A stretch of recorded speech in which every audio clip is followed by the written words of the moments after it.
So last episode में हमने देखा था सावेन एक नई सिटी में आ गया था जहाँ पर उसका पंगा एक लड़की से होती है। अब वो लड़की काफी घमंडी थी, इसके साथ ही साथ वो सावेन की इंसल्ट भी कर रही होती है, जिस वजह से लिटिल फेरी डॉक्टर आगे आकर उसके दोनों गालों पर रैप प्रेशर दिया था, जिस वजह से वहाँ पर उस लड़की का ग्रैंडपा आ गया। लेकिन जब उसकी नजर बाकी सभी पर जाती है तो उसे समझ में आ गया यहाँ पर जितने लोग हैं उनकी स्ट्रेंथ बिल्कुल कम नहीं है, जिस वजह से उन्होंने अपने कदम पीछे हटा लिया। दूसरी तरफ जैसे सावेन अपने दोस्तों के साथ यहाँ से निकलने वाला था, उसी समय लुओ फैमिली का एंसेस्टर ने उन्हें रोक दिया और उन्हें एक ऑफर दिया था, जिस ऑफर को सुनकर लिटिल फेरी डॉक्टर सावेन की तरफ देखने लग गई थी। अब इसके लिए सावेन ने भी उसे परमिशन दे दिया। फिर लिटिल फेरी डॉक्टर ने वॉर्म होल को ठीक कर दिया था। अब लुओ फैमिली का एंसेस्टर यह देखकर काफी हैरान हो गए थे, लेकिन वो इस वजह से काफी खुश होते हुए उन्हें एक फ्लाइंग शिप दे दिया ताकि इसकी मदद से little fairy doctor warm whole के अंदर ट्रेवल कर सके। अब इसके आगे से इस नोवेल की स्टार्टिंग होती है। Let's start now. इन सभी के वॉर्म होल के अंदर जाते ही लुओ फैमिली का एंसेस्टर अपने मन में कहता है ये लोग कौन है। इनकी स्ट्रेंथ को देखते हुए ऐसा लगता है जैसे कि ये लोग किसी पावरफुल फैमिली से बिलोंग करते हैं। उसकी ये कहती है हमारा सीन चेंज होकर सावेन और बाकी लोगों पर आ गया जो कि इस वॉर्म होल के अंदर एंटर कर गए थे।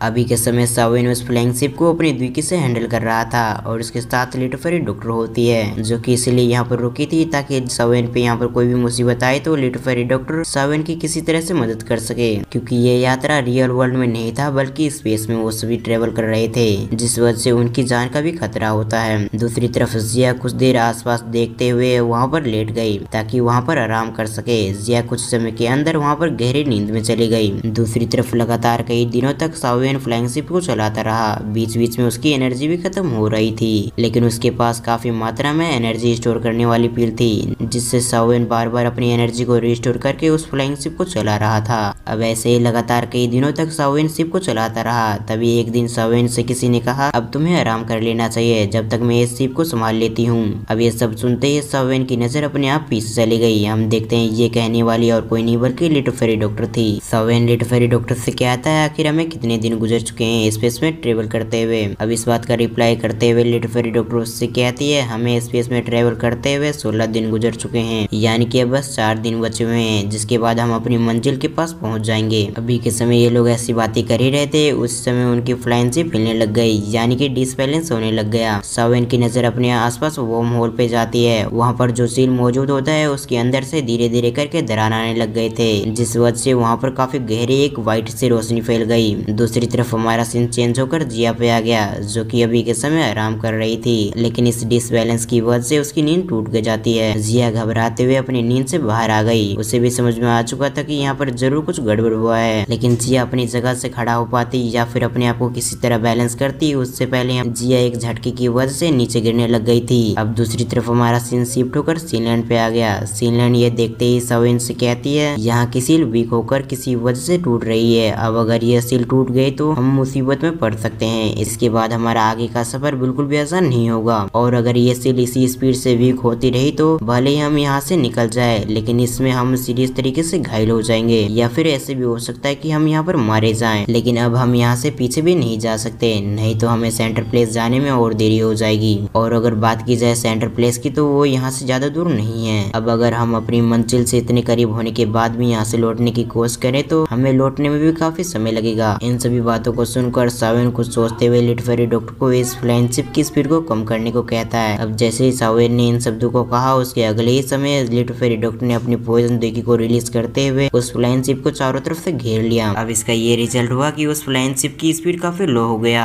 शुरुआत के 2 दिन तो उन्हें काफी डर लग रहा था, लेकिन 2 दिन बाद उन्हें समझ में आ गया होता है कि अब यहाँ पर मुसीबत टल चुकी है। अब जैसे ही उन्होंने गहरी सांस लिया उसी समय उनकी किस्मत एक बार फिर से खराब हो गई, क्योंकि उनके सामने स्पेस टोर्नेडो आ गया। टोर्नेडो को देखकर उन सभी की हालत खराब हो गई थी। सीनलैंड कहती है ये यात्रा मुसीबतों से भरी हुई है, एक के बाद एक मुसीबत आई जा रही है, लगता है इन मुसीबतों की वजह से जरूर हम सीरियस तरीके से घायल हो जाएंगे। दूसरी तरफ सावेन इस बात को अच्छी तरह से जान चुका था कि वो लोग बहुत जल्दी सेंटर प्लेस पहुंचने वाले हैं, जिस वजह से सावेन एक गहरी सांस लेते हुए लिटिल फेरी डॉक्टर से कहता है तुम फ्लाइंग शिप की बॉडी को प्रोटेक्ट करो, जब तक मैं इसकी स्पीड को अपने हाथों में लेने की कोशिश करता हूँ। अब इसके लिए लिटिल फेरी डॉक्टर भी एग्री हो गई थी। फिर हमारा ध्यान सीनलैंड पर आ गया। वो जानती थी कि सीनलैंड यानी कि खुद इतनी पावरफुल नहीं है कि वो सावेन की किसी भी तरह से हेल्प कर सके, इसलिए वो इस जगह पर रहकर इन सभी के लिए एक प्रॉब्लम नहीं बनना चाहती थी, जिस वजह से सीनलैंड वहाँ से निकलते हुए पीछे की तरफ आ गई जहाँ पर जिया खड़ी थी। अब सीनलैंड वहाँ आते ही जिया के बाजू में खड़ी हो गई थी। हमारा ध्यान फिर से एक बार लिटिल फेरी डॉक्टर पे आ गया। लिटिल फेरी डॉक्टर अपना मूव करते हुए अपना एक स्थान ले लेती है। उसके बाद लिटिल फेरी डॉक्टर ने अपने पॉइजन दुईकी से एक सन्वे को फॉर्म दे दिया। अब उसके ये करते ही सावेन ने जिया और सिनलैंड से कहा तुम दोनों सावधान हो जाओ, क्योंकि अब हमें इस टॉर्नेडो के बिल्कुल बाजू से होकर गुजरना होगा। इस वजह से मैं इस फ्लाइंग शिप की स्पीड को और बढ़ा रहा हूँ। सावेन ने ये कहते हुए शिप की स्पीड और तेज कर दिया, जिस वजह से हम देखते हैं सिनलैंड और जिया अपने बैलेंस को संभाल नहीं पाते, लेकिन फिर भी उन्होंने उस शिप के कॉर्नर को पकड़ रखा था, जिस वजह से वो दोनों शिप से नहीं गिरते। लेकिन जैसे जैसे उनकी शिप उस टॉर्नेडो की बाजू से गुजर रही थी, उसी गति से लिटिल फेरी डॉक्टर की बनाई हुई स्नेक डिसिपेट होने लग गई और इसके अलावा इसका इम्पैक्ट भी उस पर पड़ रहा था, जिस वजह से अब उसके मुंह से ब्लीडिंग होने लग गई थी। यह देखकर सभी लोग हैरान हो गए थे, जिसके बाद हमारा ये पार्ट यहाँ पर एंड होता है। अब इसका पार्ट 2 मैंने ऑलरेडी अपलोड कर दिया है, उस वीडियो का लिंक डिस्क्रिप्शन में मौजूद होगा। अगर आपको एक्सप्लेनेशन अच्छा लगा हो तो वीडियो को लाइक करके चैनल को सब्सक्राइब कर लें और साथ ही साथ बेल आइकन कॉल पे प्रेस करना ना भूलें। अब अगर आपने लास्ट पार्ट नहीं देखा तो मेरे एंड स्क्रीन पे आ रहा होगा। जब तक के लिए थैंक्स फॉर वॉचिंग।